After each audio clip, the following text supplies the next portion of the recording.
नमस्कार दोस्तों, मेरा नाम सिद्धांत और मैं आप सभी लोगों का स्वागत करता हूं आपके अपने यूट्यूब चैनल एसएस अनफिल्टर्ड में। दोस्तों, आज का टॉपिक बहुत ही ज़्यादा सीरियस है। इंडिया में जो बच्चे हैं उनके खिलाफ होने वाले बढ़ते हुए क्राइम्स और चाइल्ड अब्यूज़ के ऊपर ये वीडियो है। इंक्रीजिंग इन चाइल्ड अब्यूज़, ये सिर्फ हेडलाइन नहीं है हमारे देश में, बल्कि ये फैक्ट्स और डेटा के द्वारा सपोर्ट की गई रियलिटी है।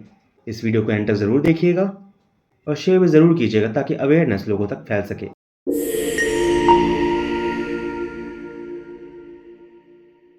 NCRB national crime record bureau के डेटा के अनुसार साल 2023 में करीब 1,77,000 से ज़्यादा चाइल्ड अब्यूज के केसेस रिपोर्ट हुए थे, जो 2022 के मुकाबले लगभग 9% ज़्यादा थे। ये नंबर्स कोई डायरेक्शनलेस ट्रेंड नहीं है, बल्कि एक सीरियस थ्रेट है। और अगर हम ट्रैक करें तो जो बच्चों के खिलाफ होने वाला क्राइम दर है वो पिछले कई दशकों में काफ़ी ज़्यादा बढ़ा है। 2005 से लेकर 2025 तक लगभग 12 गुना जो क्राइम है, जो चाइल्ड अब्यूज़ के केसेस हैं, वो बढ़े हैं। आप समझते हैं कि आखिर चाइल्ड अब्यूज़ में आता क्या क्या है।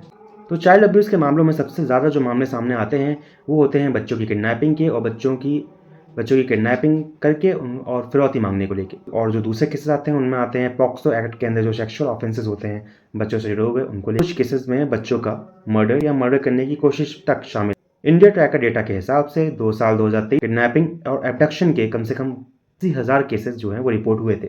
और पॉक्सो एक्ट से रिलेटेड केसेस की संख्या थी करीब 67,000। और सबसे ज़्यादा सेक्सुअल अब्यूज़ जो हुआ है वो माइनर गर्ल्स यानी कि बच्चों के अगेंस्ट जो है वो हुआ है। पॉक्सो के अंडर 2023 में हज़ारों की संख्या में जो बच्चे हैं वो अफेक्ट हुए, और जो मेजॉरिटी परपेट्रेटर्स थे वो विक्टिम को पर्सनली जानते थे, उसके कोई रिश्तेदार थे, कोई नोन पर्सन था। अब बात करते हैं कुछ रियल लाइफ केसेस, ताकि हम समझ सकें कि ये सिचुएशन कितनी सीरियस। 16 साल की एक मासूम लड़की जिसकी मुलाकात एक गेम के थ्रू एक लड़के से होती है। वो गेम में उसका दोस्त बन जाता है और बाद में वो उसे मिलने बुलाता है और मिलने के बहाने से वो उसके साथ गलत काम करता है। और फिर पुलिस उस लड़की को खड़गपुर रेलवे स्टेशन से रेस्क्यू करती है। फिर एक 13 साल की बच्ची का उसी के कजन्स के द्वारा रेप किया जाता है, वो भी एक बार नहीं कई बार।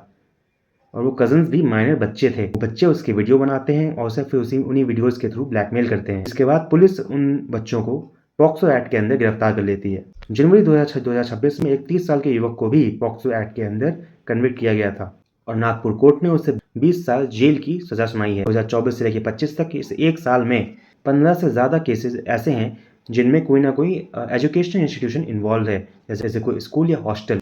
ये नंबर सिर्फ बढ़ता हुआ क्राइम नहीं दिखा। कुछ एक्सपर्ट कहते हैं कि रिपोर्टिंग मैकेनिज्म स्ट्रॉन्ग हुआ है, मतलब जो पहले छुपा रह जाता था अब वो खुल के सामने आ रहा है।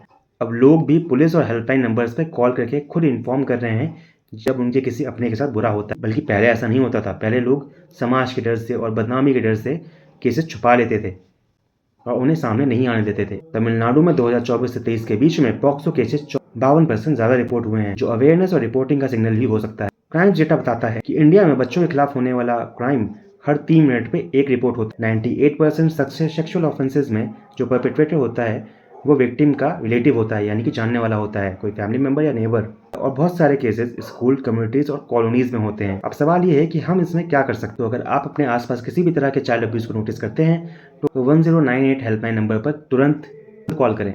स्कूल्स और पेरेंट्स को एजुकेट करें, अर्ली वार्निंग साइंस के बारे में अवेयरनेस कैंपेन और कम्युनिटी सपोर्ट ग्रुप्स बनाएं। हम सबकी रिस्पॉन्सिबिलिटी है कि हम सिर्फ रिएक्ट ना बल्कि प्रिवेंटिव एक्शन भी लें। तो फ्रेंड्स, अगर आपको ये वीडियो आई ओपनिंग लगा हो तो इस वीडियो को लाइक, शेयर और सब्सक्राइब जरूर कीजिए और कमेंट सेक्शन में हमें बताइए कि आपको क्या लगता है बच्चों की सेफ्टी के लिए सबसे ज़्यादा ज़रूरी स्टेप क्या होना चाहिए।